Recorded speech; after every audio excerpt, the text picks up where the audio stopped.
Age of Discovery. Spain sailed west and accidentally bumped into America. Portugal sailed east and very much on purpose bumped into everyone else. After bullying their way through the Indian Ocean using cannons and charm, mostly cannons, they captured a small but strategic kingdom called Malacca, which just so happened to be a vassal of Ming China. In 1517, Portugal sent a diplomatic mission to China, escorted by 8 heavily armed warships. Their leader, Fernão Pérez de Andrade, dropped anchor at a port near modern-day Hong Kong, in a place called Tuen Mun, China's unofficial international terminal for foreign trade. The Ming officials, confused but curious, "Welcome, make yourself at home while we ask the emperor if he wants to meet you." The Portuguese did think they were home. They strutted around like they were in charge. 4 years later, the official Portuguese envoy finally arrived in Beijing. But just before they could present their credentials, the emperor died. Even worse, a delegation from Malacca had beaten them to Beijing and was already complaining about being humiliated. The Ming court, unimpressed with Portugal's resume of piracy, arrogance, and unsolicited conquest, told them to get lost. But the Portuguese refused to leave while polishing their cannons to a shine.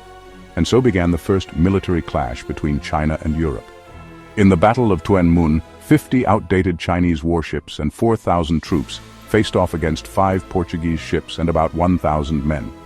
Now, European ships had big guns, sure, but the Chinese had creativity.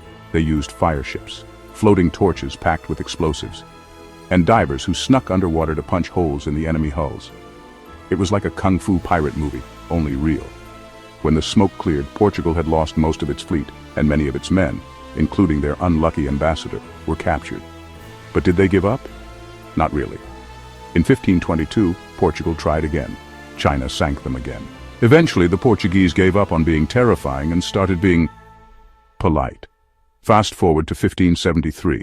After decades of failed invasions, awkward diplomacy, and low-key smuggling, Portugal finally got permission to rent a small patch of land called Macau. Not long after, something extraordinary happened. Western missionaries began to arrive with maps, telescopes, and books on math and astronomy. Chinese scholars were fascinated. The emperor himself welcomed some of these men into his court. A moment when 2 ancient civilizations, one with fireworks, one with firearms, finally began talking, not shooting. That fiery beginning turned into something far more powerful: cultural exchange. So yes, history doesn't always start with peace, but it's what happens after the battles that truly shapes the world. Thanks for watching.